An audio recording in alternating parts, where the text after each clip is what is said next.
Okay, students, good evening, everyone. Okay, good evening. Okay, आज हम लोग का जो चैप्टर है जो हम लोग को स्टडी करना है वो है नेचुरल रिसोर्स. ठीक है, जिस चैप्टर में हम लोग को डिस्कस करना है क्या चीज, आपको सबसे पहले सॉइल, फिर वाटर, इसके बाद natural forest and natural life style के बारे में हम लोग को स्टडी करना है. ठीक है, तो चलिए, everybody all are ready? Yes sir. Okay, तो चलो हम लोग बात कर रहे हैं नेचुरल रिसोर्स की.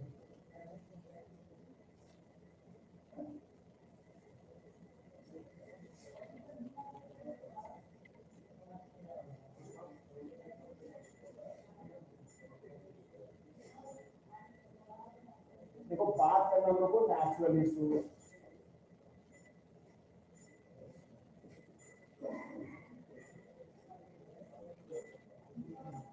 फोकस करेंगे आपको नेचुरल रिसोर्स. ठीक है, अब नेचुरल रिसोर्स के पॉइंट की बात करें तो देख रहे हो यहाँ पे इसका पॉइंट ही कौन सा, रिसोर्सेस.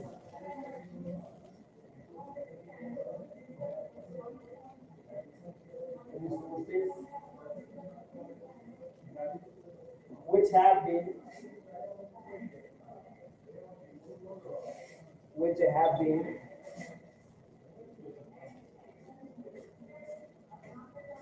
सर ये पढ़ा चुके हैं ना आप? by nature. नहीं, ये रिसोर्स नहीं है, ये रिसोर्स के बाद दूसरा चैप्टर है. ठीक है, सेकेंड चैप्टर है तुम्हारा रिसोर्स में. हमें आज सॉइल, वाटर और फॉरेस्टेड एरियाज के बारे में डील करना है. ठीक है, एक एक करके. ये पढ़ लिया है क्या आप लोगों ने? नेचुरल रिसोर्स हम लोगों ने केवल रिसोर्स को वर्क किया था, रिसोर्स केवल पढ़ा था, जिसमें हमने बताया था रिन्यूएबल सारे टॉपिक के बारे में. मुझे जहां तक उम्मीद है कि नेचुरल रिसोर्स हम लोगों ने डील नहीं किया था.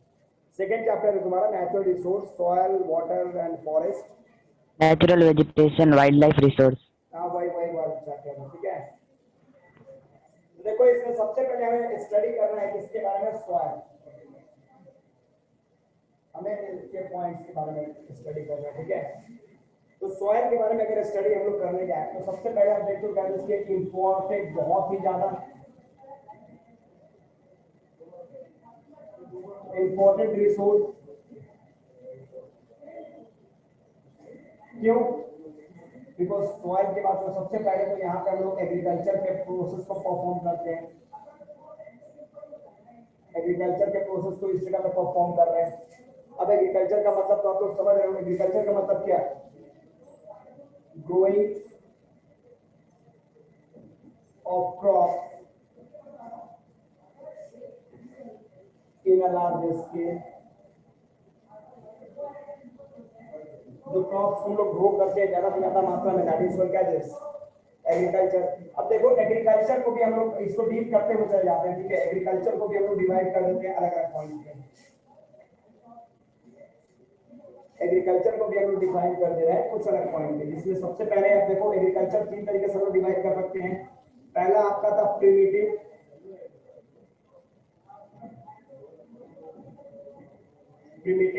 मेथड्स. सेकेंड है तुम्हारा इंटेंसिव,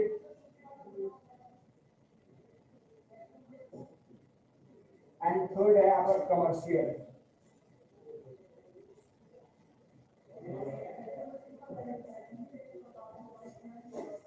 कमर्शियल पॉइंट फोकस करिएगा आप लोग. अब प्रिमिटिव का मतलब देखो इसमें क्या था. तो इसमें था ओल्ड मेथड्स. इसमें हमारे फार्मर ओल्ड मेथड्स का यूज करते थे. अगला पॉइंट क्या था, ध्यान देना, ओल्ड मेथड्स का यूज करते थे. प्लस इसमें क्या था, इरिगेशन के लिए वो डिपेंडेंट रहते थे किस चीज के ऊपर? इरिगेशन के लिए वो डिपेंडेंट थे किसके ऊपर? रेनफॉल. रेनफॉल के ऊपर डिपेंडेंट रहते थे. इसमें क्रॉप का प्रोडक्शन जो था, उसका प्रोडक्शन लिमिटेड था. और क्रॉप का प्रोडक्शन लिमिटेड था. ठीक है, ये था आपका क्या है? Primitive method. सबको समझ में आ रहा है एवरीबॉडी? चैप्टर तुम्हारा ज्योग्राफी का सेकंड चैप्टर है, देख लेना आप लोग. ज्योग्राफी का second chapter.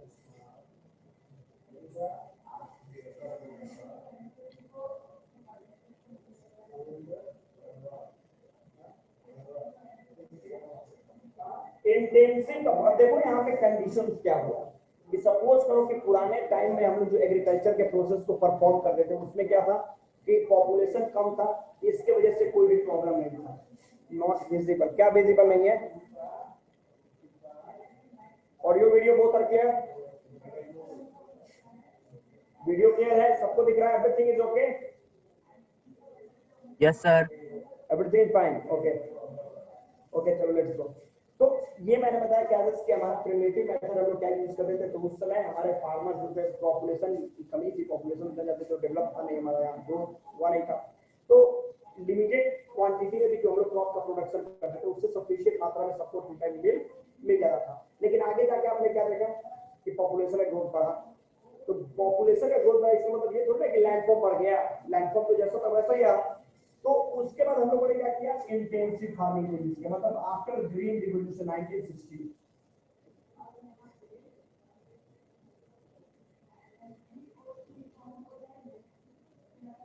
After great revolution हमने क्या किया, अब हमने मॉडर्न फार्मिंग को यूज किया।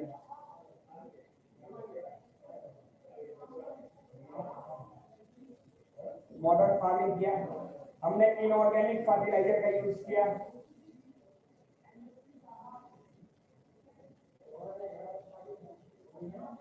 इनऑर्गेनिक फर्टिलाइजर का यूज किया नहीं है, इसमें हम लोगों ने न्यू टाइप ऑफ मतलब मशीन को यूज किया, और यहाँ पे क्रॉप का प्रोडक्शन जो था वो क्रॉप का प्रोडक्शन जो था वो बढ़ा, मतलब रेज हुआ, क्रॉप का प्रोडक्शन रेज हुआ, मतलब इससे कुछ फायदा हुआ। ठीक है, थर्ड हम लोग जाएंगे, अब हमारे फार्मर जो थे इन लोगों ने इस चीज को देखा कि नहीं भाई केवल okay I will explain it one time more, पहले मैं जो समझा रहा हूँ वो समझिए, मैं सबको समझाऊंगा फिर से। थर्ड हमने देखा कमर्शियलाइजेशन हमने एग्रीकल्चर का किया, इसका मतलब हुआ क्या, कि हमारे फार्मर्स ने बोला कि भाई केवल क्रॉप्स को प्रोड्यूस करके केवल 2 टाइम खाना ही नहीं है। अब फार्मर जो वो तो देखिए, फार्मर जो वो भी चाहते हैं कि हमारे बच्चे भी अच्छे स्कूल में पढ़े, हमारे बच्चों को सारी सुविधाएं मिले, तो फार्मर तो वो तो फार्मिंग पे पूछते कि डिपेंडेंट है अपने लाइवलीहुड के लिए, अपनी अर्निंग के लिए, तो उनका जो डिमांड था वो क्या था कि भाई साहब ऐसे मॉडर्न टेक्निक का यूज करो जिससे कि सरप्लस प्रोडक्शन हमारे यहाँ प्रोड्यूस हो, और सरप्लस प्रोडक्शन को मार्केट में सेल करके पैसे कमाए और उस पैसे का यूज करके हम अपनी जरूरतों की पूर्ति करते हैं। इन लोगों ने क्या किया, एग्रीकल्चर को कमर्शियलाइज कर दिया, मतलब अब यहाँ पे वो लोग HYV सीड यूज करने लगे, इस जगह पे वो लोग विडिसाइड, यहाँ पे पेस्टिसाइड इसका यूज करने लगे, इंसेक्टिसाइड, इसमें उन लोगों ने प्योर अपग्रेडेड टेक्नोलॉजी अप्लाई किया, अपग्रेडेड टेक्निक, और यहाँ पे जो क्रॉप था वो किस कंडीशन में बदल गया, सरप्लस प्रोडक्शन, सरप्लस प्रोडक्शन के रूप में बदला। तो अब यहाँ पे हमारे फार्मर जो थे वो कैपेबल थे कि अपने फील्ड में इतने ज्यादा क्रॉप्स को प्रोड्यूस कर सके जिसको वो मार्केट में सेल करके उतना पैसा अर्निंग कर सकते थे। मेरी आवाज सबको जा रही है, audio video both are clear, everything is fine? Yes sir.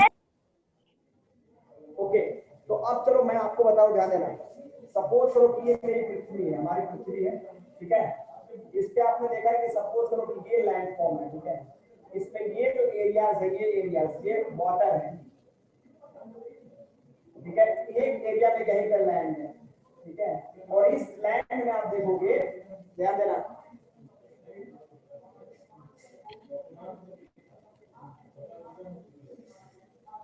इस लैंड में देखोगे तो यहाँ पे तुम्हारा प्लेन है, माउंटेन है, फॉरेस्ट है, सर आवाज धीरे आ रहा है। फॉरेस्ट है, ध्यान देना, फॉरेस्ट है, कहीं कहीं प्लेट्यू है, और तुम्हारे कहीं कहीं का देखोगे तो क्या डेजर्ट है, ठीक है। तो ये हमारा जो लैंड फॉर्म है उस जगह की मैं बात कर रहा हूँ, ठीक है, ये लैंड फॉर्म पे ये सब चीजें हैं। तो ये जो 30% जो एरियाज है, ये 30% एरिया है, ठीक है, उस एरिया में ये सारी चीजें, ये सॉइल की मैं बात कर रहा था, ये 30% एरिया की बात कर रहा हूँ।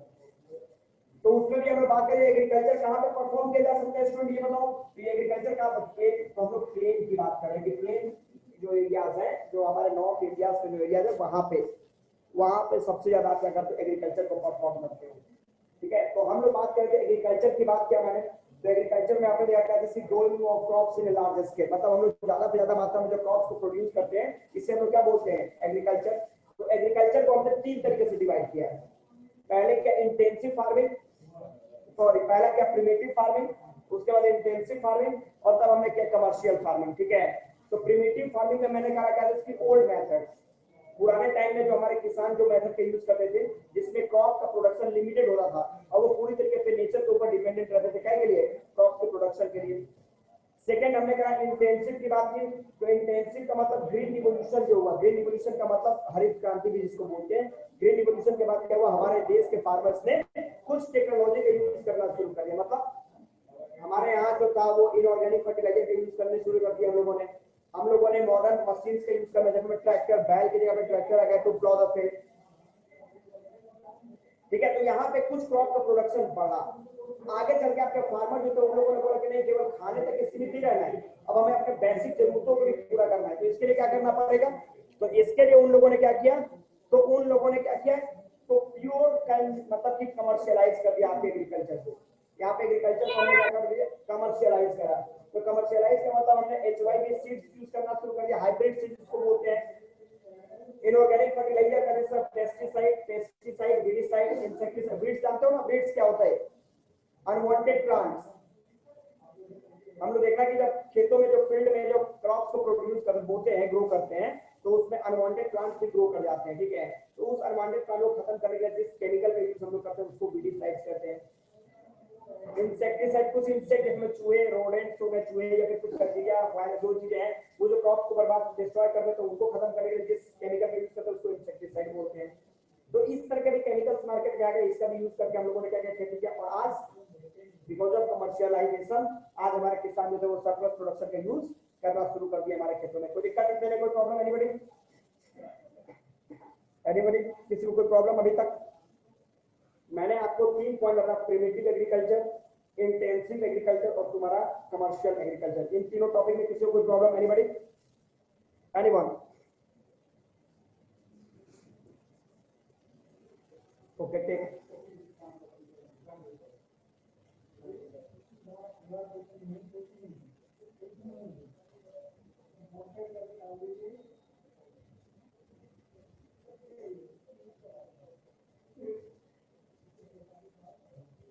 Okay, next.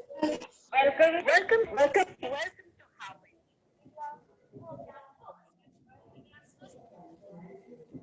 अब देखो अगला पॉइंट क्या होगा, तो ये तो सॉइल के बारे में आपने कुछ पॉइंट देखा। और देखो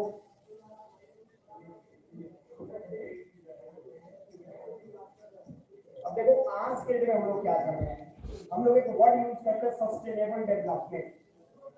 शायद मैंने पीछे क्लासेस में आप लोग को बताया होगा ये, ठीक है। सस्टेनेबल डेवलपमेंट ये कहने का मतलब है कि जिस तरीके से हमारे फार्मर अपने फील्ड को कमर्शियलाइज कर रहे हैं, क्या आपको लगता है कि ये फील्ड लंबे समय तक फर्टाइल रह पाएगा, या फिर ये फर्टिलिटी धीरे धीरे इनफर्टिलिटी के रूप में कन्वर्ट होगी और ये हमारा फर्टाइल लैंड जो बैरन लैंड के रूप में कन्वर्ट हो जाएगा? मतलब हमारे किसान जो है, फार्मर जो है, वो आज के दिन में खेती कर रहे हैं, क्रॉप प्रोडक्शन सरप्लस कर रहे हैं, पर क्या आने वाले 10, 15, 20 साल बाद तक वो जमीन उसी तरीके से फर्टाइल रह पाएगा, या फिर उसकी फर्टिलिटी खत्म हो जाएगी, डिस्ट्रॉय हो जाएगी? तो इसके बारे में हम लोग देखते हैं सॉइल के पॉइंट्स। देखो सॉइल इरोजन एक और यहाँ पे आ जाता है, ठीक है, सॉइल इरोजन। यहाँ पे एक वर्ड आता है, ध्यान देना। तो इसका मतलब क्या हुआ, रिमूवल ऑफ टॉप सॉइल। मतलब जो फर्टाइल सॉइल है उसका हटना, that is what is soil erosion. तो इसके पीछे का रीजन क्या है, देखो फैक्टर्स क्या है। अगर आज के में आपकी मिट्टी जो है वो फर्टिलिटी उसकी खत्म हो रही है, तो इसके पीछे का रीजन क्या है?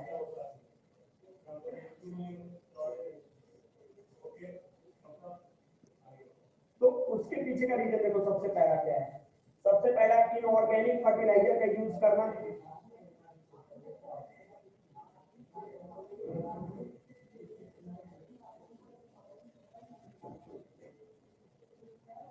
इनऑर्गेनिक फर्टिलाइजर का जो यूज कर रहे हो आप लोग, सबसे बड़ा रीजन ये है। सेकंड, माइनिंग जो कर रहे हो, ये भी सबसे बड़ा रीजन है, ये भी बहुत ही बड़ा फैक्टर है।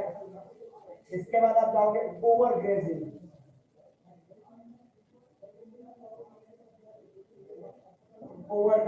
ये भी बहुत बड़ा फैक्टर है।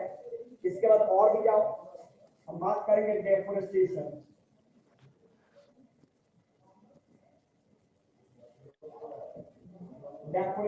ये भी बहुत बड़ा प्रॉब्लम है। तो देखो ये कुछ ऐसे पॉइंट्स हैं, जैसे इनऑर्गेनिक फर्टिलाइजर का यूज करना, माइनिंग हो जाएगा, ओवर ग्रेजिंग हो जाएगा, डेफोरेस्टेशन हो जाएगा, और या फिर इंफ्रास्ट्रक्चर।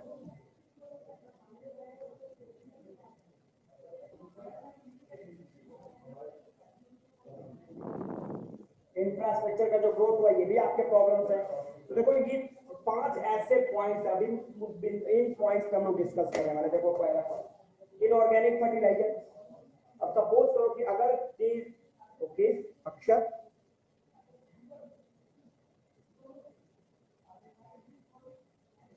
भैया आपके यहाँ वेदर क्लियर नहीं तो ऐसा तो नहीं कि हमारे, हम जम्मू कश्मीर में रहते हैं, आपके यहाँ वेदर अगर क्लियर नहीं तो हमारे यहाँ भी वेदर क्लियर नहीं, सब जगह पे एक ही प्रॉब्लम है। ठीक है, तो मैं रिमूव आपको नहीं करूंगा और कह रहा क्वेश्चन पूछूंगा मेरी, बिकॉज आज का टॉपिक आपको केवल समझना है। नेक्स्ट क्लास में हम लोग क्वेश्चन जो पूछना है वो पूछेंगे। ठीक है, तो आज केवल आपको समझना है, जहाँ पे प्रॉब्लम है क्वेश्चन पूछिएगा। कनेक्टिविटी प्रॉब्लम सबको है। अक्षर मैं I am not going to remove you, don't worry. तो देखो यहाँ पे सबसे पहला पॉइंट है इनऑर्गेनिक फर्टिलाइजर की बात मैंने करा। ठीक है, तो आपने कि आज के में हमारे फार्मर जो है वो जितने धरले से फर्टिलाइजर का यूज कर रहे हैं, केमिकल से यूज कर रहे हैं, नहीं है केमिकल फर्टिलाइजर का यूज कर रहे हैं, आने वाले समय में आप देख सकते हो गाइस कि हमारी मिट्टी जो है, अब एक छोटा एग्जांपल देखो, हम लोग देखते हो ना अर्थ वॉर, नाम सुना होगा, साइंस में पढ़ा भी होगा आपने, अर्थ वॉर, उसको हम लोग इको फ्रेंडली कहते हैं, क्योंकि वो मिट्टी को फर्टाइल बनाने में बहुत ज्यादा इंपॉर्टेंट रोल अदा करता है। ठीक है, लेकिन आपने क्या किया, इनऑर्गेनिक फर्टिलाइजर को एक करते हो जिससे कि वो अर्थ वॉर जो फंसते हैं, डेथ करते हैं, और धीरे धीरे मिट्टी की फर्टिलिटी खत्म भी होती है। ठीक है, तो पहला पॉइंट। सेकेंड है माइनिंग। माइनिंग क्या है? तो माइनिंग एक ऐसी एक्टिविटी है कि जमीन को खोद के नीचे से मिनरल रिसोर्स को बाहर निकालना। ठीक है, तो अगर जमीन को डिग आउट कर रहे हो तो क्लियर है कि वो जो ऊपर की फर्टाइल लैंड जो है ऊपर रिमूव कर रहे हो, तब जाके जमीन के नीचे पे निकालोगे आप कोई भी रिसोर्स। तो ये भी आपका पॉइंट हो गया। नेक्स्ट है ओवर ग्रेजिंग। ओवर ग्रेजिंग का मतलब आप देखते हो कि हमारे जमीन पे जो लैंड फॉर्म है वहां पे जो घास ग्रास निकले होते हैं। ठीक है, तो गाय भैंस जो भी आपके मवेशी है वो जब कैटल से जो चरते हैं, जो ग्रेजिंग करते हैं, ठीक है, तो उससे क्या करते हैं कि जो घास को पूछते हैं जब खत्म कर जाएंगे, खा जाएंगे, तो मिट्टी क्या हो जाएगी, हल्की हो जाएगी, एकदम लूज सॉइल हो जाएगा, और तेज तूफान आए, बारिश है, वो सारी मिट्टी को भाग के एक जगह पे दूसरी जगह लेके कैरी करके लेके चला जाएगा। तो ये भी कहीं ना कहीं हमारा सोइल एरोजन के कारण है। इसके बाद देखो डेफोरेस्टेशन भी मैंने बताया। डेफोरेस्टेशन मतलब cutting down trees in large scale, आपने पढ़ा है। तो अगर पेड़ देखो, अगर पेड़ है, अगर ट्रीज हैं, तो ट्रीज के जो रूट्स है वो क्या करते हैं, मिट्टी को पकड़ के रखते हैं। ठीक है, द रूट्स ऑफ ट्रीज क्या करते हैं, capture the soil and stop that soil erosion. पर अगर पेड़ ही नहीं रहेगा तो किसी तरह की मिट्टी हल्की होगी, तेज तूफान का मिट्टी को भाग के इधर उधर लेके चला गया, तो भी सॉइल इरोजन। और लास्ट है इंफ्रास्ट्रक्चर। इंफ्रास्ट्रक्चर का मतलब है कि सपोज करो कि रोडवे का निर्माण, बड़ी बड़ी बिल्डिंग्स का निर्माण, इंडस्ट्री का निर्माण, डैम्स का निर्माण, अगर जो भी इंफ्रास्ट्रक्चर बना रहे हो तो वो मिट्टी का ही तो बना रहे हो। जिस जब छपरा ही को देख लो, छपरा टाउन को ही आपने देख लो कि पहले अपने पेरेंट्स से आप पूछोगे तो 24 10 15 20 साल 20 25 साल पहले यहाँ पे क्या होता था, तो लोग खेती ज्यादा कर देते चारों तरफ, अब बिल्डिंग एक दो होता था। आज आप देख रहे हो कि हर जगह पे रोड, बिल्डिंग, कहीं कुछ कहीं ओवरब्रिज, सब जगह पर खेती चाइनीज होती चली जा रही है। तो मिट्टी पे अगर मिट्टी का यूज एग्रीकल्चर को छोड़कर हम लोग यहाँ पे इंफ्रास्ट्रक्चर के ग्रोथ पे कर रहे हैं। ठीक है, तो ये भी इंफ्रास्ट्रक्चर जो ये भी कहीं ना कहीं मिट्टी के डिस्ट्रक्शन में बहुत ज्यादा इंपॉर्टेंट अदा करता है। तो ये सारे रीजन है। तो ये बताओ फर्स्ट केस इनऑर्गेनिक फर्टिलाइजर। अब देखो इनऑर्गेनिक फर्टिलाइजर का मतलब मैंने बोला, सपोज करो कि हम लोग पहले के टाइम में क्या करते थे, मैन्युअर का यूज करते थे, मैन्युअर। ठीक है, जो गाय भैंस के जो गोबर है उनको सड़ाते थे, उसके बाद उसको खेतों में डालते थे। ठीक है, इससे क्या होता है कि मिट्टी की फर्टिलिटी लंबे समय तक बरकरार रहती थी। बट आज हम लोग बहुत फास्ट हो चुके हैं, हमारे पास उतना टाइम नहीं है। हम क्या करते हैं, डायरेक्ट मार्केट पे गए, इनऑर्गेनिक फर्टिलाइजर। अब देखो छोटा एग्जांपल देखो, अगर आपके सर में दर्द है, तो हम लोग देखते हो ना, योग करते हैं, एकदम एक्सरसाइज करते हो, एक्सरसाइज करके दर्द को खत्म करते हैं, वो एक नेचुरल वे हो गया। और दूसरा, लोग मार्केट में जाते हैं, पेन किलर लिया, लेके खा लिया हमने, अब वो दर्द को खत्म कर दिया। तो आपको पता है एक पेन किलर अगर हम लोग लेते हैं सर दर्द को खत्म करने के लिए तो 2.5 घंटे हमारा लाइफ स्पेन जो घट जाता है, ठीक है, तो उसका निगेटिव इफेक्ट है। तो आज हम लोग मैनुअल पे गेट ना करके हम लोग डायरेक्ट क्विक डिसीजन चाहते हैं, क्विक रिजल्ट चाहते हैं। इसके लिए आप क्या करते हो, इनऑर्गेनिक फर्टिलाइजर पे जाकर अपने खेतों में ऐड कर दिया, तो उससे क्या होगा, धीरे धीरे मिट्टी में जो अर्थवॉर्म है वो खत्म होते चले जाएंगे और मिट्टी की फर्टिलिटी भी डैमेज होगी। तो ये फैक्टर जो ये समझ में आया आप लोगों को, यस कि no?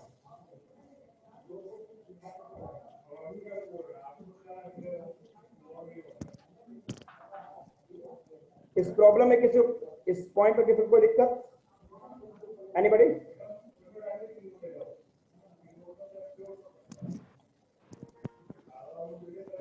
Tell me fast. Okay, deforestation. देखो मैंने आपको बताया डेफोरेस्टेशन का मतलब ही क्या होता है, cutting down trees in large scale, ठीक है। अब एक छोटा सा एग्जांपल देखो स्वाति, डेफोरेस्टेशन सपोज करो कि ये पेड़ है, ठीक है, ये पेड़ कितना लग रहा है, देखो पेड़ कितना लग रहा है। अब इसके जड़ होते हैं, देखो ये जड़ ये फैले हुए हैं मिट्टी के अंदर, ये जड़ है नीचे तक गए हुए हैं, ठीक है, और ये सॉइल है, मिट्टी है, ठीक है। तो ये जड़ में होते क्या करते हैं, मिट्टी को पूरा जकड़ के रखते हैं, मिट्टी को पूरा पकड़ के रखते हैं, ठीक है, कैप्चर करके रखते हैं, ठीक है। अब सपोज करो कि तेज तूफान आए, तेज बारिश आए, जो भी है, पानी फ्लड आए, जो भी है, तो ये जब जड़ इस मिट्टी को पकड़ के रखे तो कितना भी तेज पानी का ऊपर से निकल गया, इससे क्या हुआ, तुम्हारा सॉइल वैसे का वैसा रह गया। बट अगर आप पेड़ को खत्म कर दिए, सपोज करो कि ये पेड़ को आपने कट कर दिया, ठीक है, ये पेड़ को आपने कट कर दिया, ठीक है, तो अब तो इसके जड़ नहीं है, अब जब इसके रूट नहीं है तो क्या होगा, ये मिट्टी आपकी क्या होगी, हल्की हो गई, एकदम लूज हो गई। अब तेज तूफान भी अगर आएगा, तेज वाटर भी आएगा, तो इसको क्या करेगा, इस मिट्टी को बाहर खींचेगा, दूसरी जगह लेके चला जाएगा। तो ये मैंने बताया क्या चीज, यस, ओके फैक्टर। चलो इसके बाद उसको भी डिस्कस कर लेंगे हम लोग। पहले इसमें कोई प्रॉब्लम है, मैंने ये बताया, ये जो सॉइल इरोजन के प्रॉब्लम है, इसमें किसी तरह कोई problem anybody? Anyone? Fast tell me yes no.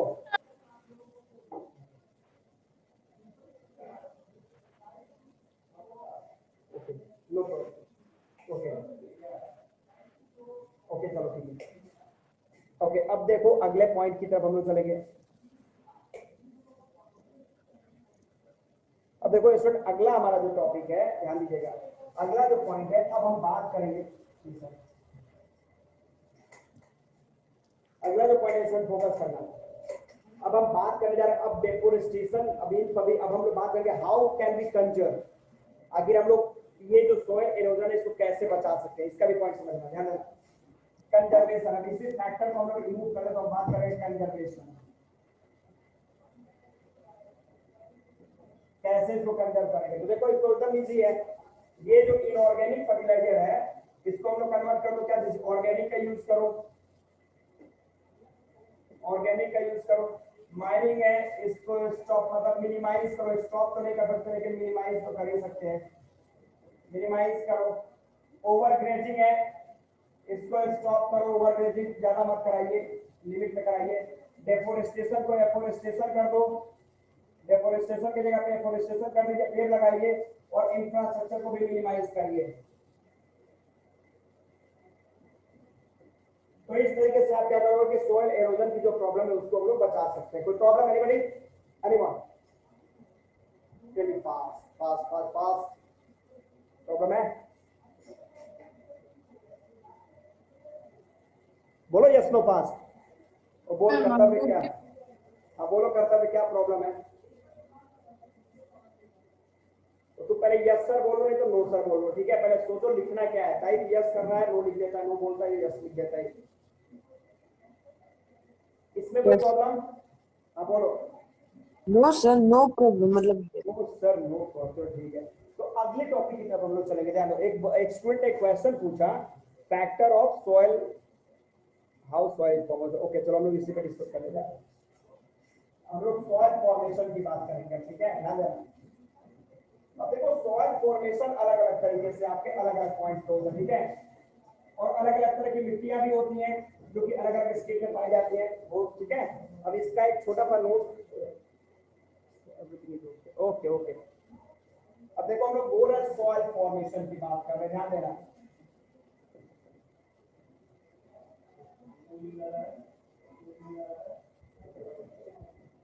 अब एक छोटा सा पॉइंट मैं बता रहा हूँ, तो देखो यहाँ पे, ये देखो ये माउंटेन है, माउंटेन की तरह लग रहा है, देखो तो माउंटेन की तरह लग रहा है ना।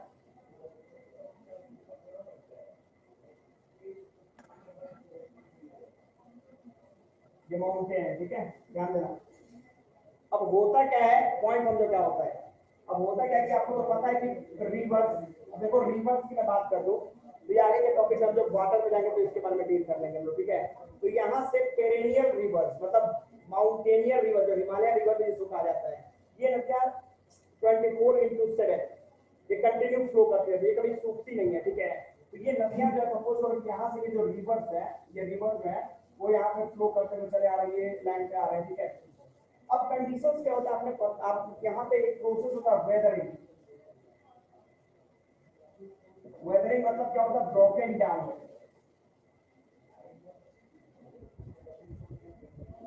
ऑफ रॉक्स, ठीक है। तो चट्टान जब टूटते हैं, ठीक है, तो उनके टुकड़े जो होते हैं वो ये नदियों के करंट के साथ बहते हुए यहाँ पे चले आते हैं, ठीक है, बहते हुए चले आ रहे हैं। और कंडीशंस क्या है कि रबिंग, आपने देखा कि जब दो पत्थर को आपस में रगड़ोगे तो क्या होता है कि छोटे छोटे पार्टिकल के रूप में कन्वर्ट हो जाएंगे वो, देखो ना, देखना घर पे ईंटों का, तो दो ईंटों का रगड़ना, देखो उसमें छोटे छोटे आपके क्या होता है, पार्टिकल्स निकलते हैं। तो मैंने क्या बताया कि ये जब रिवर के साथ आके एक चट्टान दूसरे चट्टान पे टकरा रहा है, और टकरा रहा है इसका मतलब क्या है, इसका मतलब है वो छोटे छोटे क्या थी, स्मॉल पार्टिकल्स के रूप में कन्वर्ट हो रहा है, स्मॉल पार्टिकल के रूप में कन्वर्ट हो रही है, सीधे चले आ रहे हैं, ठीक है। अब होता क्या है, कभी कभी ऐसा होता है, कभी कभी ऐसा होता है कि फ्लड मतलब बाढ़ की समस्या आती है। फ्लड तो अभी देख रहे हो कि तुम्हारे स्टेट के लगभग 15 से 16 डिस्ट्रिक्ट जो पानी में पूरी तरीके से घिरे हुए हैं, आप लोग देख रहे हो ना। मुझे उम्मीद है कि आप लोगों ने भी इस चीज को सुना होगा, बहुत सारे लोगों के रिलेटिव इस तरह होंगे। तो ये जब फ्लड की समस्या आती है, देखो ये जो फ्लड की समस्या है, तो ये जो वाटर है, वाटर लेवल जो है, वाटर करंट है, वो आपके टाउन तक में एंट्री कर गया, ये टाउन में एंटर कर गया, ये वाटर के ये पॉइंट, और इसके बाद के जो पार्टिकल्स है, स्मॉल पार्टिकल, ये भी आपके यहाँ पर एंट्री कर रहे हैं, ठीक है। सैंड एंड सिल्ट जो है ये आपके घर तक एंट्री कर रहे हैं यहाँ पे। तो अब जब बाढ़ की समस्या खत्म होगी, जब फ्लड खत्म होगा, ठीक है, तो ये वाटर तो रिटर्न आ गया आपका, वाटर रिटर्न, लेकिन ये सॉइल जहां का तहां रुक गया, ठीक है। तो इस तरीके से हमारा नॉर्थ इंडिया का निर्माण है, नॉर्दर्न इंडिया का, ठीक है। तो आपको मैं बता दूं कि depositional activities of river play very important role to form the soil को निर्माण करने में रिवर बहुत इंपॉर्टेंट अदा करते हैं। कोई प्रॉब्लम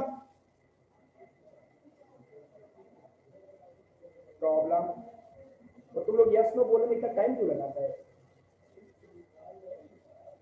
गेटिंग नो सर, नहीं समझे?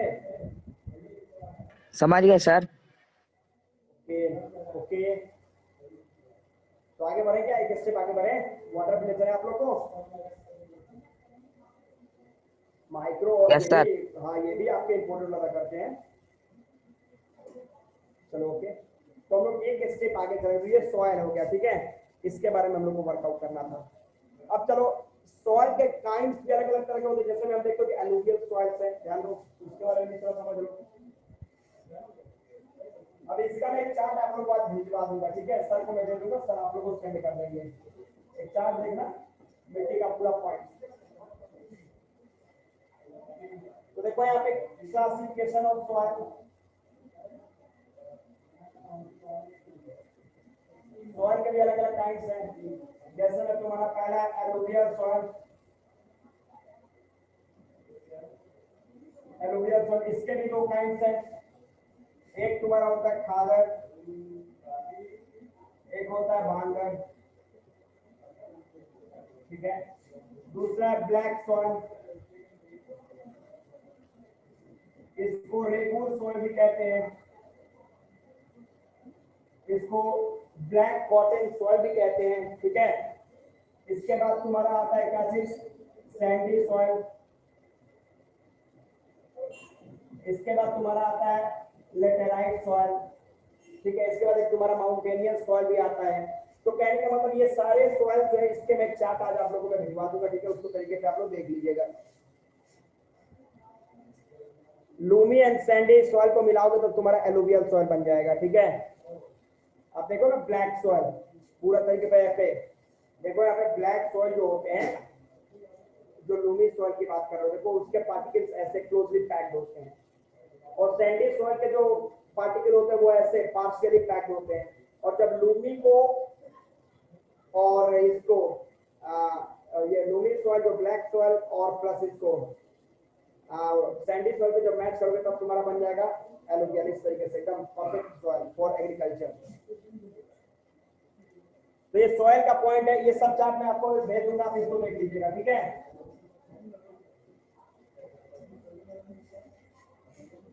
अब देखो हम लोग बात करेंगे वाटर रिसोर्स की बात करेंगे, ठीक है। यहाँ डेजर्ट सॉइल भी है, रेड सॉइल भी है, लेटेराइट सॉइल भी है। अब हम लोग बात करेंगे वाटर की, ध्यान देना। वाटर H2O,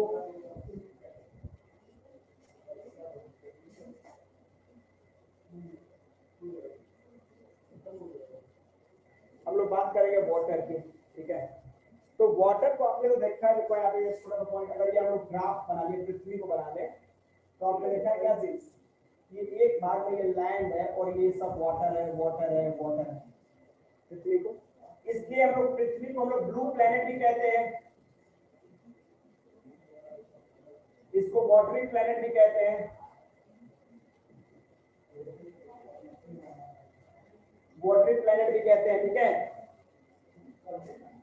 अब देखो वाटर के इंपॉर्टेंस की बात करोगे, तो वाटर के इंपॉर्टेंस की बात करोगे तो इसके इंपॉर्टेंस तो अलग अलग जगह पे अलग अलग तरीके से होते हैं। जैसे मैं छोटा सा एग्जांपल देख लो, वाटर के इंपॉर्टेंस की बात करोगे तो सबसे पहले हमारा डोमेस्टिक वर्क में, इरिगेशन में, ट्रांसपोर्टेशन, हर जगह पे वाटर की बात करोगे। और यहीं पे देखो वाटर के सोर्सेज के अलग अलग तरीके के हैं। सोर्सेज, तो सोर्सेज में बात करोगे तो सबसे पहले तुम्हारा ओशियन,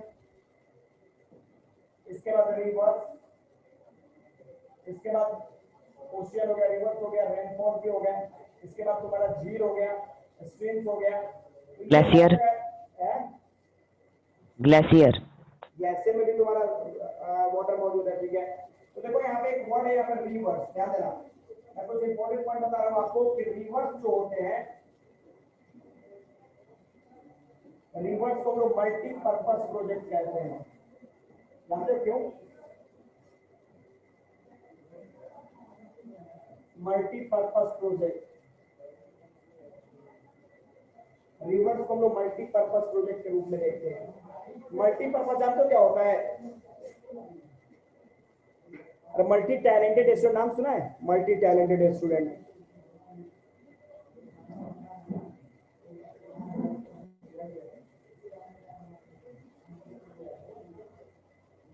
तो मल्टीपर्पज प्रोजेक्ट का मतलब देखो क्या है, इसका पहला पॉइंट, इसका यूज मतलब वैसे रिसोर्स, वैसे प्रोजेक्ट जो आपके लिए दो या दो से ज्यादा तरीके से फायदेमंद हो, उसको हम लोग मल्टीपर्पज प्रोजेक्ट बोलेंगे, ठीक है। एग्जांपल देखो, पहले रिवर हमारे लिए किसके इंपॉर्टेंट है, ध्यान दीजिएगा। तो रिवर आपके लिए क्यों इंपॉर्टेंट है?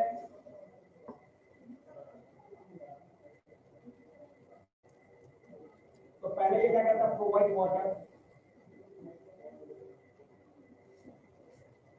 To farmers for irrigation.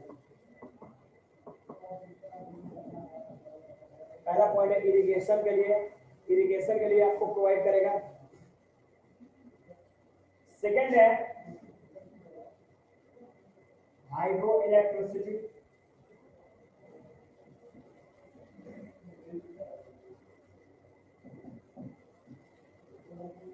Water के मदद से हम लोग हाइड्रो इलेक्ट्रिसिटी को भी प्रोड्यूस कर सकते हैं।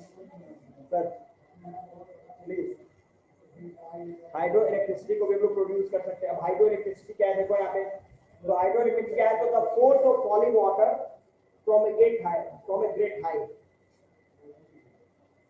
इज यूज्ड टू जनरेट क्या चीज, hydro electricity with the help of turbine. Turbine एक मशीन है। अब एक छोटा सा एग्जांपल देखो, हाइड्रो इलेक्ट्रिसिटी प्रोड्यूस कैसे करते हैं। अब सपोज करो होता क्या है कि यहाँ पे हमने डैम्स बना दिया, ये डैम्स बना दिया, ठीक है, डैम्स बना दिया। यहाँ पे सारे वाटर को हमने कलेक्ट कर लिया, वाटर को इकट्ठा किया और यहाँ से एक दरवाजा बना दिया, ठीक है, और इसको कवर कर दिया। अब ये जो दरवाजा ऐसे है, यहाँ पे एक मशीन हमने लगा दिया, टरबाइन जिसको बोलते हैं। अब हमने क्या, जैसे ये दरवाजा हमने ओपन किया, ये ओपन किया, ये सारे वाटर पर फोर्स के साथ नीचे गिरेंगे, फोर्स के साथ नीचे गिरेंगे, और जैसे ही इस पे गिरेंगे ये टर्न करने लगेगा, ठीक है, टर्न, और यहीं से इलेक्ट्रिसिटी जो है वो अपना जनरेट होगा, ठीक है। तो hydro electricity generated by the force of falling water with the help of turbine, ठीक है। तो हाइड्रो इलेक्ट्रिसिटी भी प्रोड्यूस करेगा, ये फिशिंग में भी मदद करेगा, मछली मारने में जो भी है उसमें, ये ट्रांसपोर्ट में भी मदद करेगा, ट्रांसपोर्ट में भी मदद करेगा, प्लस ये डिपोजिशन, ये सॉइल फॉर्मेशन,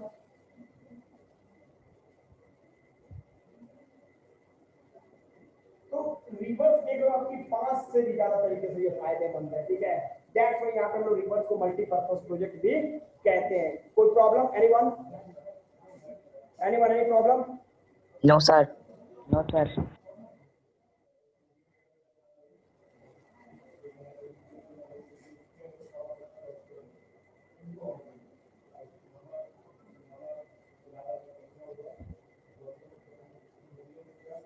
देखो मेन सोर्स ऑफ वाटर की बात करो तो हमारे यहाँ अंडरग्राउंड पानी है जो कि मेन सोर्स है।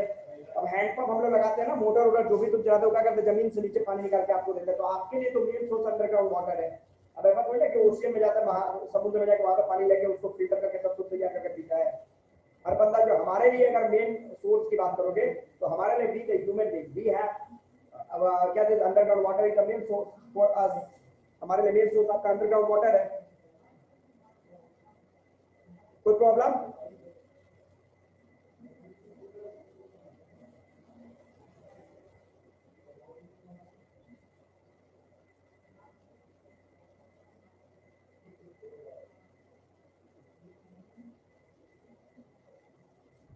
हो जाएगा स्टूडेंट फाइनल?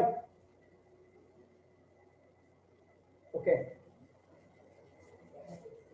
रिजर्वर का मतलब होता है, देखो यहाँ पे मैंने वही बताया कि वाटर कंजर्वेशन की बात करोगे तो कुछ ऐसे एरिया जैसे में ये ज्यादातर राजस्थान या गुजरात एरिया में होते हैं, ठीक है। तो वो लोग क्या करते हैं, देखो यहाँ पे क्या करते हैं वो,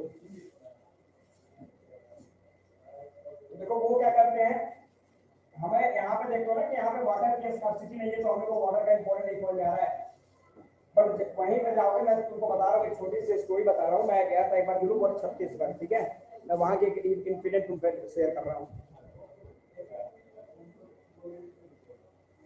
तो मैं जब छत्तीसगढ़ गया था तो वहां पे मेरा एक एग्जाम पड़ा था, ठीक है। तो मैं एग्जाम देने जब वहां पे गया था तो सारनाथ एक्सप्रेस यहाँ पे जाती है, तो उससे हम लोग गए थे, बहुत सारे फ्रेंड लोग थे। तो हम लोग रायपुर जब उतरे वहां पे, तो जब स्टेशन के बाहर हम लोग गए तो वहां पे हम लोग जाकर देखे, चलो थोड़ा बहुत वो करते हैं, चेहरा वगैरह हम लोग धो लेते हैं, वॉश कर लेते हैं। तो रोड के बगल में एक कोट टैप लगा था, ठीक है। तो हम लोग गए वहां पे, जब टैप चला रहे हम लोग पानी लेके वो करने लगे, चेहरा साफ करने लगे। तब तक एक ट्रैफिक वाला वहां पे मतलब पुलिस होगा वहां का कॉमन वो पहुंचता, बताया क्या कर रहा है भाई यहाँ पे। हम लोग बोले भैया दिखाने लगे तो यहाँ पे हम लोग चेहरे को धो रहे हैं। तो बोला कि तुमको दिखाई दे रहा, वहाँ पे क्या लिखा है? तो लिखा था ओनली फॉर ड्रिंकिंग, नहीं है। हम लोग बोला भाई इसमें तो लिखा है ड्रिंकिंग। तो बोला कि तो तुम ड्रिंकिंग कर रहा है, पैर हाथ धो रहा है, तो ड्रिंकिंग मतलब तो ड्रिंकिंग पानी पियो और ये तो पानी को बर्बाद नहीं करना है। हम बोले क्या? हम बोले तो सर हमको पैर धोना, तो फिर यहाँ से चले जाओ 2-4 किलोमीटर आगे तालाब है वहां पे पैर धो गया। बोले वाह, पैर धोने के लिए 4 किलोमीटर आगे जाए, ये केवल ड्रिंकिंग। तो मैंने इस चीज को देखा कि देखो वहां पे वाटर का इंपॉर्टेंस कितना लोग समझ रहे हैं। हमारे यहाँ देखो ना गाड़ी के चक्के को धोने के लिए 20 बाल्टी पानी में रेड़ दिया, बड़ा डिस्ट्रॉय का। तो कहने का मतलब है कि we are not understanding what is the importance of water, but in coming year we also have to face the same problem which is being faced by the people of Rajasthan, Gujarat and Chhattisgarh. वहाँ के जो लोग face करें वो problem हमें भी face करना है, बट आज नहीं, आने वाले समय में। अब अभी के टाइम में आप देखोगे बोलोगे क्या प्रॉब्लम सर, अब तो पानी पे हम लोग को प्रॉब्लम हो गई है। पूरे छपरा को देखिए तो डूबा हुआ है छपरा, देख रहे हो ना, तो क्या प्रॉब्लम हम लोग है। तो खैर अभी के टाइम में कोई प्रॉब्लम नहीं है, बट आने वाले समय की बात की जा रही है। तो हमें ये करना है कि हमें वाटर को सही तरीके से यूज, तो देखो वाटर रिजर्वर की बात एक स्टूडेंट करती है, ठीक है। देखो कहने का मतलब मैं बात करूं राजस्थान या गुजरात की, वहां क्या होता है, सपोज करो कि मेरा घर है, ठीक है, हमारा घर है, ध्यान देना। असाइनमेंट में बाद में पहले एक तो पढ़ता है भाई, अक्सर एक टॉपिक तो पढ़ता है कि दूसरे क्वेश्चन से तो एंट्री कर जाता है। तुम एक टॉपिक जो बताया इसको पहले समझ लो, ठीक है। अभी तो टॉपिक दे रहा था तो तुमको असाइनमेंट चाहिए, देखो पहले इसको समझो। हाँ कंजर्व वाटर एकदम असाइनमेंट आता है, पानी कंजर्व करो। अगर 2 गिलास पानी का प्यास है तो कम से कम आधा गिलास पियो, इसको बताइए। तो देखो यहाँ पे क्या है, अब देखो ये रूफ है हमारा, ठीक है, ये रूफ है, ये हमने टेरेस बना लिया, ठीक है। अब होता है कि बारिश जब हुआ, जब रेनफॉल हुआ, ठीक है, रेनफॉल हुआ तो ये हल्की ये बारिश हुई, क्या करते हैं यहाँ पे पानी को इकट्ठा हो गया, ये सब पानी इकट्ठा हो गया, ये सब पानी ऊपर छत के ऊपर इकट्ठा हो गया, ठीक है। अब वो लोग क्या करते हैं, हम लोग देखते हो ना कि अपने घरों के ऊपर हम लोग छत में क्या लगा देते हैं, वो एक पाइप लगाते हैं, पानी सब रोड पे गिर रहा है, इधर गिर रहा है, उधर गिर रहा है, उस तरीके से हम लोग करते हैं। बट वहां पे हम लोग क्या करते हैं कि यहाँ से अब देखो बम्बू स्टिक का भी करते हैं, छोटे छोटे पाइप हम लोग लगा लेते हैं, यहाँ पे पाइप उन लोगों ने सेट कर दिया और सेट करने के पाइप को यहाँ पे नीचे लेके आते हैं, ठीक है। ये पाइप को लोगों ने सेट करके नीचे रखा और नीचे यहाँ पे कोई गड्ढा टाइप में यहाँ पे खोल दिया, गड्ढा यहाँ पे कर दिया उन लोगों ने, ठीक है। और इसको उन लोगों ने वो कर दिया, मतलब कि सीमेंटेड कर दिया पूरी तरीके से। अब जो भी ये बारिश का पानी जो इससे आ रहा है, ये सब पानी क्या कर रहा है, यहाँ पे जाके इकट्ठा हो रहा है, ये सब पानी जो है वो सब इकट्ठा हो रहा है, ये रिजर्व ये सब इकट्ठा हो गया। और ये जो पानी है इसको उन लोगों ने ऊपर से ढक दिया और इस पानी का यूज वो लोग डोमेस्टिक या फिर अदर एक्टिविटीज के लिए करते हैं, ठीक है। तो ये है आपका रिजर्व रेन वाटर हार्वेस्टिंग। हाँ, इसको रेन वाटर हार्वेस्टिंग हम लोग बोलते हैं। बट हमारे यहाँ देख लो कि हम लोग तो चाहते हैं भाई भगवान बारिश, हमारे यहाँ तुम रेन वाटर हार्वेस्टिंग करता है, भगवान ही ऐसा हार्वेस्टिंग कर रहे हैं कि उससे लोग प्रॉब्लम है नहीं है। घर के आजू बाजू में देखो पूरे इतने पानी लगे हुए हैं पूरी तरीके से, तो हम लोग ऊपर वाले ही हम लोग को हार्वेस्ट कर देता है, हमें हार्वेस्टिंग करने की कोई रिक्वायरमेंट ही नहीं बनती। तो ये भी आपका एक बहुत ही ज्यादा इंपॉर्टेंट टॉपिक है, रेन वाटर हार्वेस्टिंग का पॉइंट, ठीक है। तो ये वाटर का हो जाएगा। अब चलो कुछ और पॉइंट की बात करते हैं स्टूडेंट वाटर में।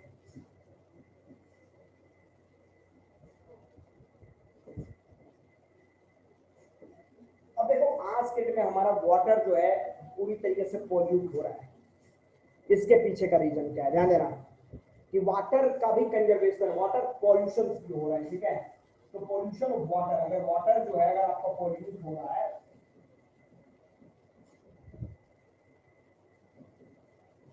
तो इसके पीछे के रीजन क्या है,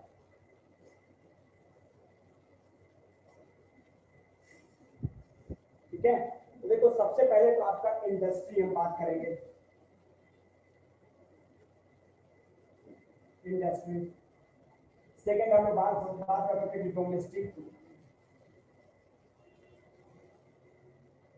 डोमेस्टिक वेस्ट।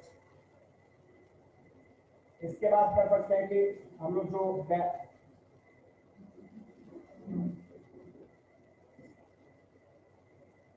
एनिमल्स, जानवरों को जो हम नहलाते हैं।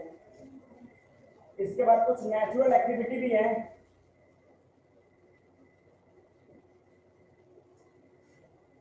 कुछ नेचुरल एक्ट भी है, ठीक है। तो ये सब रीजन है जिसकी वजह से आपका पानी जो है वाटर जो वो पॉल्यूट होता है। अब कुछ एक्टिव जगह पे देखो यहाँ पे इंडस्ट्री तो जाते हैं जहाँ पर रॉ मटेरियल को फिनिश उसके रूप में कन्वर्ट करते हैं। अब वहां से जो सेवेज, जो अनवांटेड पॉल्यूटेड वाटर निकलते हैं उसको डायरेक्ट हम लोग क्या करते हैं, रिवर्स में थ्रो आउट कर दिया, रिवर्स में थ्रो आउट कर दिया। अब वो क्या करेगा, रिवर्स को क्या करेगा, क्लियर पोल्यूट करेगा। सेकंड आपने क्या देखा कि डोमेस्टिक, अब हमारे यहाँ देख लो कि हमारे यहाँ पानी जो डस्टबिन है कचरे, अब देख लो अपने यहाँ छप्पर में जितने भी नाले के सारे पानी निकलते हैं वो सब पानी लेकर उधर बगल में जो नदी है नदी के पास जाके ऐड कर देते हैं, कनेक्ट कर दिया आपने नदी के पास। तो ये भी सारा का सारा टाउन का पोल्यूशन उसमें जाकर फैल गया। इसके बाद आपने क्या कहते हैं गैपिंग एनिमल्स। अब हम लोग भैंस गाय जो भी गाँव में देखो जानवरों को हम लोग क्या करते हैं, वाटर बॉडी में नहलाते हैं जो भी है, तो इससे क्या होगा, उससे भी पोल्यूशन फैल रहा है। और इसके बाद लास्ट में नेचुरल एक्ट की बात करोगे तो अब तेज तूफान है तो सारे के सारे भूत कर जो उनके क्या करते हैं, पानी में जाके चले गए, तो वो भी आपका क्या पोल्यूशन के कारण है। तो ये सब पॉइंट्स है क्या चीज, इससे आपका हमारा जो वाटर बॉडी है वो पोल्यूटेड होता है, ठीक है। तो इससे हम लोग क्या करें, कंजर्वेशन कैसे करें, कैसे हाउ टू कंजर्व,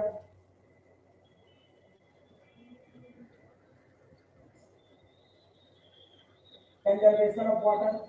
तो इसके लिए क्या करोगे, जो मिसयूज कर रहे हो वाटर बॉडी को, जो मैंने अभी आपको बताया कि बाइक के चक्के को धोने में हम लोग 10 15 20 बाल्टी पानी बर्बाद, मैं नहीं करता, मैं तो मंथली में ये पड़ गया बाइक को धुलवाता हूँ, वो भी मैकेनिक के पास ले हम लोग करवाते हैं, कम पानी का खर्च लगे। तो हम लोग गाँव में देखोगे या फिर कपड़े को धोने में कितने हम लोग बर्बाद करते हैं पानी, या फिर अगर एक गिलास पानी का प्यास है तो एक मग पानी ले लिया, पिया उसके बाद पानी को बाहर फेंक दिया हमने। कुछ लोगों को देखोगे क्या जो ब्रश कर रहे हैं, टैप को चला दिया, ब्रश कर रहे हैं, पानी गिर रहा है, तो उसका मतलब ही नहीं है। तो बहुत सारी ऐसी एक्टिविटियां हैं जिसको अगर हम लोग थोड़ा थोड़ा अगर हैंडल करें तो हम लोग वाटर को क्या कर सकते हैं, कंजर्व कर सकते हैं, नहीं है। ये भी आपका बहुत ही ज्यादा इंपॉर्टेंट पॉइंट हो जाएगा। Done, getting, yes no?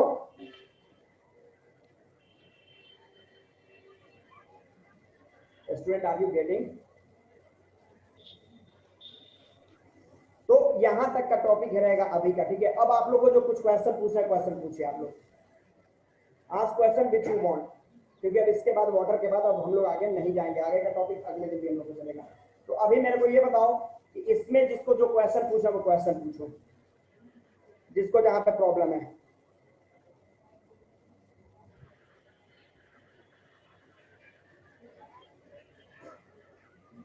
Ask question बोलिए, जहां पे डाउट है, कोई ऐसा पॉइंट जहां पे आप लोगों को कोई प्रॉब्लम हुई। ओके, तो मेरा कुछ प्रॉब्लम, मैं कुछ क्वेश्चन अब आप लोगों से पूछता हूँ, ठीक है। चलो पहले, ओके,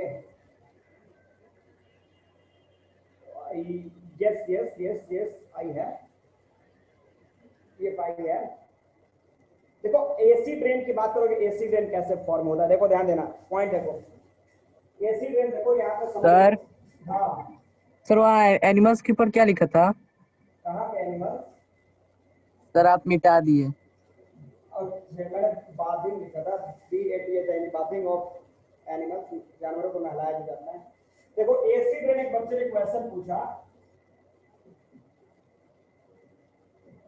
ध्यान देना।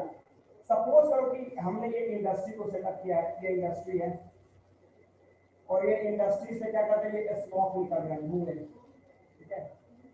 ये पॉइजनस जो है, ये पॉइजनस स्मोक से वो निकल रहा है और एयर में जाकर मिक्स कर जा रहा है, ठीक है। अब ये ऊपर से क्लाउड से, ऊपर से बारिश की बूंदें आ रही हैं, और जैसे ये स्मोक निकल जा रहा है वो बारिश की बूंदें आ रही हैं, तो ये रेनफॉल और प्लस ये स्मोक, ध्यान देना, बन जाता है क्या, एसिड रेन। और जो बहुत ज्यादा डिस्ट्रक्टिव होता है। तो ये एसिड रेन सबसे ज्यादा आप उन जगह पे जाके देखोगे जिस जगह पे ज्यादा इंडस्ट्रियल सेक्टर्स है, वहां पे ज्यादातर ये एसिड रेन आपको देखने को मिलेगा। अब मैं कुछ क्वेश्चन आप लोगों से पूछ लूं। अब देखो सॉइल के बारे में जो पॉइंट है वो मैं अभी आप लोगों को एक चार्ट भेज दूंगा, उसके आधार पर आप लोग वर्कआउट कर लोगे, ठीक है। चलो पहले आलोक रंजन, आलोक अपने को अनम्यूट करोगे।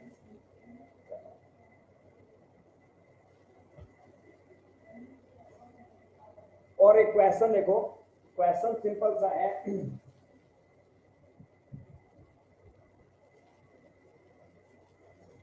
कि what is the importance of soil, बताओ Alok Ranjan, importance of soil.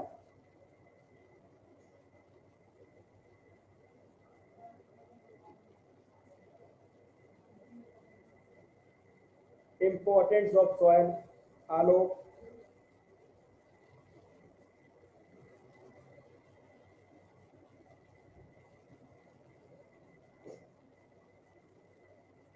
Okay, Kartavya बताइए, कर्तव्य बताओ। Soil is very important because it supports the growth of plants. It help in making statue, buildings, road. Okay, चलो सही है, वेरी गुड। चलो अगला question हमारा है कि what are the main factors of soil erosion. जो सॉइल एरोजन होता है उसका मेन फैक्टर क्या है? Raise your hands fast.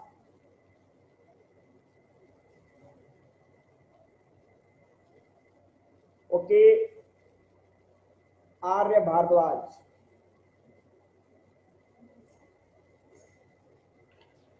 Sir, inorganic fertilizer, mining, overgrazing, deforestation, infrastructure. Okay, very good, excellent. चलो ठीक है। Okay, define soil erosion. Soil erosion है क्या, इसको डिफाइन करो।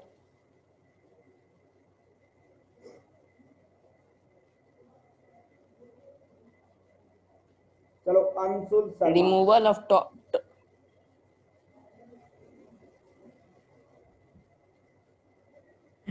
of topsoil.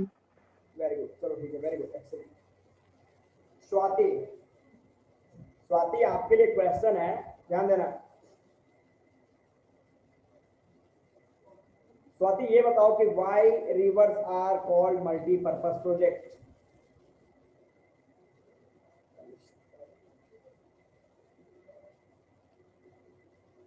Why rivers are called multipurpose project, anybody? कोई बताना चाहेगा? एनीवन?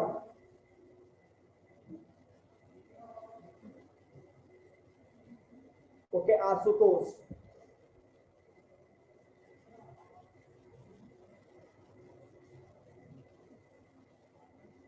बोलिए आशुतोष।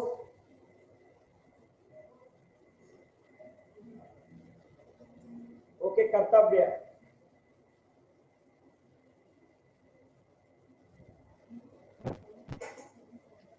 कर्तव्य। Question मैंने बोला कि why rivers are called multipurpose project. Rivers को Because- मल्टीपर्पज प्रोजेक्ट क्यों कहा जाता है? because it helps in many ways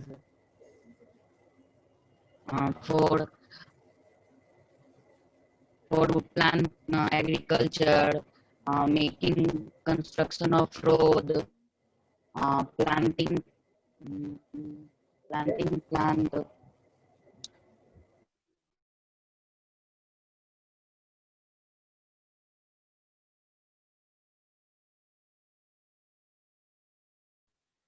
And so on.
परेशानी दूर हो।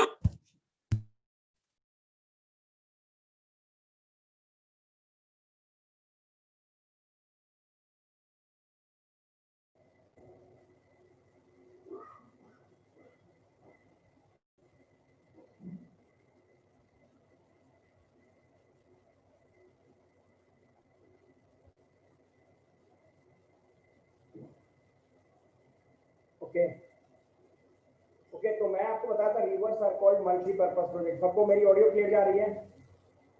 Yes, sir. ओके, तो मैंने बताया क्या चीज कि रिवर्स, तो ये सारे यूजेस रिवर्स के हैं, ठीक है। रिवर्स आपको इरिगेशन में मदद करता, फॉर्मेशन ऑफ सॉइल में मदद करता, ट्रांसपोर्टेशन में मदद करता, रिवर्स आपके फिशिंग में मदद करता, रिवर्स रिक्रिएशन में मदद करता, तो बहुत सारे हैं। दैट्स व्हाई रिवर्स को हम लोग मल्टीपर्पज प्रोजेक्ट कहते हैं, ठीक है। ओके, तो ये सब हो जाएंगे आपके। इसके बाद मैंने बोला था आपको अगला पॉइंट कि इसके बाद की जो टॉपिक है वो हम लोग अगली क्लासेस में। इसमें किसी को कोई प्रॉब्लम है स्टूडेंट? एनी पड़ी?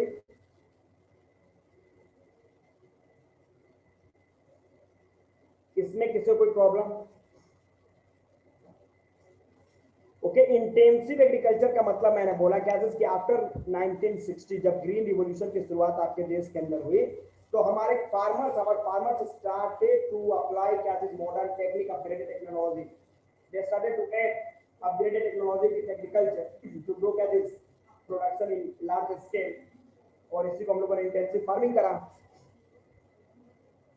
हो जाएगा?